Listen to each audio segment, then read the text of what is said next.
air sign, Aquarius, Gemini, Libra, kumusta po kayong lahat? Okay, so air sign, ayan, dahil nga walang tigil ang pag-ulan, may binabaha pa sa ibang lugar. So I hope na, no, na naging okay kayo or maging okay kayo at walang masasaktan, okay? Be safe guys, no, lalo na sa panahon ngayon na talagang ang daming binabaha, no, kung bahain dyan sa lugar nyo. So mas maganda guys na nandun kayo sa safe na lugar ngayong araw, okay? So, ayan guys, tignan natin gabay, kapalaran nyo ngayon. Okay. Gabay, kapalaran.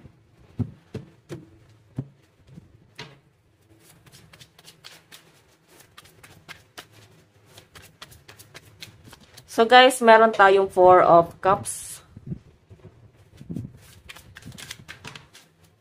Meron tayong Strength.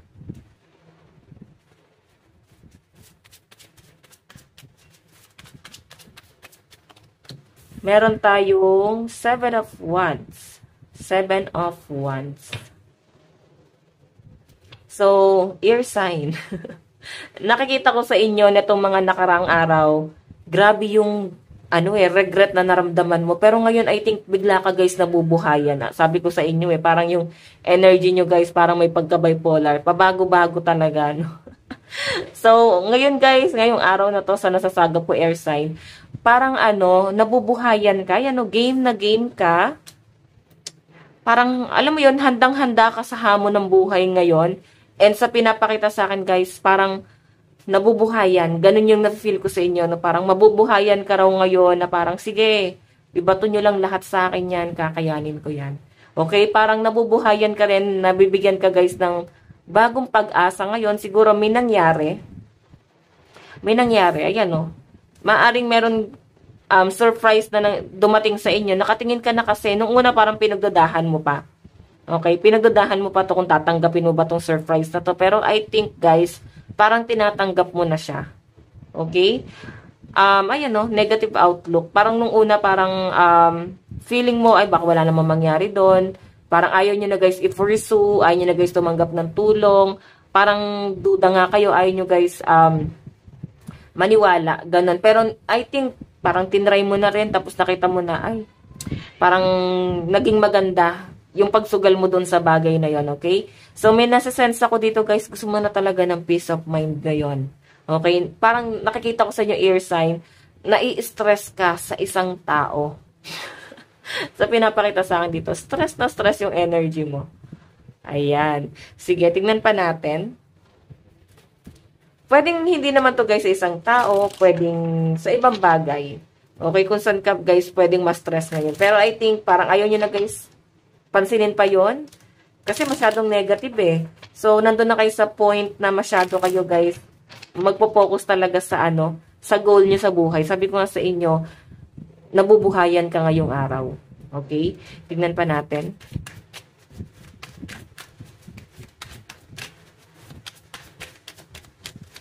Meron po tayong 2 of Cups. Partnership.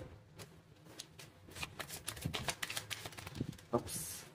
Meron tayong Knight of Pentacles. Ayan, kuha pa tayo. Oops. Ayusin ko lang to guys. Okay, so air sign. Kung makita mo na dito yung 2 of Cups, the Devil, maaring magkakaroon ng misunderstanding. No? Parang ang toxic na siguro guys sa ambience mo, no? Sa paligid mo, medyo toxic na or pwedeng may problemang nangyayari pwedeng sa kapitbahay, natotoxican ka, or pwedeng sa trabaho. Eto partnership kasi guys, nagkakaroon ng misunderstanding, parang ang toxic na nung environment. Ganun po yung pinapakita sa akin. So meron tayo guys, Knight of Pentacles and the Sun in reverse. Okay? In reverse nga ba to? Pero ito kasi guys, kadikit niya is 6 of Cups, no? Pag ito kasi guys, ang magkadikit, new beginning, or maaring magiging successful ka sa bagay na ipupursu mo. Okay? Knight of Pentacles, masyado ka guys guarded. Okay? Hindi ka pa guys makapag-decide Siguro kaya guys, pabago-bago yung energy mo sa bawat araw na lumilipas. Kasi parang urong-sulong ka. Okay? Or maaari kasi guys, na gusto mo naman talaga siya guys ipursu. Ang problema lang guys, nandito yung the Sun. Iniisip mo rin, maaaring meron kang ibang opportunity na parang kailangan mo guys i-consider. Okay? Like, yes, pwede mo siyang i-pursue, pero I think parang kailangan mo na agad kumita ng pera. Ganun yung pinapakita sa akin. Kasi may mga responsibilidad ka, lalo na guys, magpapasukan. Okay? So, tingnan pa natin guys. Maring mamimisinterpret ka pa ng mga tao sa paligid mo. Yun po yung pinapakita sa akin dito, no? Okay, tingnan pa natin guys. Meron tayong 4 of Cups. Meron tayong the Death card. Oh. Diba? Sabi ko sa inyo eh. 8 of Swords. Meron tayong the Emperor. Okay. Ayusin lang natin to guys. Okay, kung makikita nyo guys, yung under ng 2 of Cups is 3 of Cups. So, I think guys, buo na yung decision mo na talikuran yung isang taong yon na, maaaring napaka-toxic. Kasi maaaring makakapagbigay sa inyo guys ng peace of mind. Pag hindi nyo na guys, ine-expose yung sarili mo sa stress. Ganun yung pinapakita sa akin. Kasi talagang nakaka-stress yung energy, nakaka-drain yung energy ng taong yon. 2 of Cups malapit sa inyo eh. Okay, maaaring itong taong to guys, nagbibigay sa inyo, no, air sign, nagbibigay sa inyo ng parang minamanipula. Okay? Parang napaikot ka pala niya. Pa-victim. Ganun yung energy. Okay? Kung makita mo 4 of Cups, regret. Nagsisi ka siguro, guys. Okay? Nagsisi ka, bakit in-entertain? Bakit napalapit ka pa sa taong to? Ganun yung nafe-feel ko.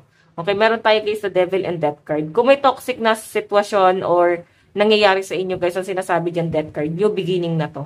Okay? So, sabi ko nga kanina guys, nandun ka na sa point na gusto mo na guys ng malaking pagbabago sa buhay mo. Parang kahit kukonti na lang yung mga tao sa paligid mo, okay lang. Kasi mahalaga naman guys is makasurvive, lalo sa mga air sign. Okay, ang mga air sign guys, sana yan mag-isa. Okay, kasi mas gumagana nga sa kanila isip eh, kaysa emosyon. So, ayaw nila guys ng stress. Diba? Ayan, yan ang nakikita ko dito. So, meron tayo guys, Knight of Pentacles, tapos 8 of Swords. Ista ka talaga, oh. Masyado mong ginagwardyahan yung sarili mo sa isang tao. Kung sa love life to, guys, medyo guarded ka. Or maaring medyo guarded pa rin yung person mo. Nararamdaman mo, guys, yung trauma nun. Or pwedeng ikaw to, guys, na may trauma. Maaring nararamdaman ng person mo yung trauma na, trauma mo. Pwede kasi, guys, na yung trauma mo na yun, guys, is parang minsan natitrigger, may mga nasasabi ka or action na parang hindi akma, no? Hindi akma sa dapat pinapakitang personality ng isang tao. Okay, so I think dito, air sign, may nangyayari dito na maring trauma mo to. Kaya nagiging guarded ka, no? So meron tayo guys, the Sun and 10 of Cups, no? Family, new beginning pagdating sa family. Nandoon ka na sa point, air sign, na nagpo-focus ka na talaga sa pamilya mo. Okay, nagpo-focus ka na para sa magandang kinabukasan para sa pamilya mo, no? Kasi lahat ng gagawin mo ngayon, guys, is para talaga sa pamilya mo. Para magkaroon kayo, guys, ng, alam mo yon, magandang kinabukasan, focus ka sa goal. Para ngayon, guys, mas pinapahalagahan mo yung pamilya mo at yung person mo, no? Kung meron kayo, guys, binubuong pamilya ng person mo, okay? So, meron tayo, guys, 6 of Cups and Emperor. So, nakikita ko rin, guys, yung ay na nagpo-focus ka sa mga anak mo eh. Okay, the Emperor, oh. Nakikita ko yung pagiging, hindi naman siya guys controlling, pero parang guardian nila. Parang gagawin mo lahat para sa kanila. Okay? Ayan, gagawin mo para mapabuti sila, air sign. Okay, so tignan pa natin. Ayan, air sign, no? Kung gusto mo guys ng magandang kakampi, ngayong araw, ayan, magandang dikitan daw ang mga water sign ngayon. Cancer, Pisces, and Scorpio. Pero yun nga guys, hindi ganun guys kasolid. Kasi binibigyan ka pa rin ng mga water sign ng stress. Okay? Pwedeng makulit, hindi ka makapag-focus sa ginagawa mo. Maring kukulitin ka nila eh. Okay? So, may nakakita rin ako dito, air sign. Ayan, iwas ka na lang sa kapwa mo air sign. Kasi nakaka-stress. Pero sila guys yung magbibigay daw guys ng tulong sa inyo. Okay, tulong. Kumbaga, willing to help talaga sila, no? Mabibigyan ka lang ng stress kasi binibigyan ka nila, guys, ng maaring solid na advice na maaring makakatulong talaga sa inyo. Ayan, may Aries energy rito guys. Nakikita ko na maaring mas kinakapitan mo ngayon. Sa lahat ng fire sign is yung Aries. Advice, meron tayong your bold side, make the first move. Okay? May kailangan ka na talagang guys, air sign na meron ka na talagang dapat gawing hakbang para sa buhay mo kasi sayang yung oras mo. Nakikita ko dito parang minamadali ka na ng panahon. Parang sayang oras mo, kailangang magmadali ka na dyan sa bagay na yan. I-grab mo na yan, no? Parang ganon. So guys, lucky number mo is 34 and 14. Ito lang po ang inyong reading. Bukas po ulit. God bless and love you all. Bye-bye!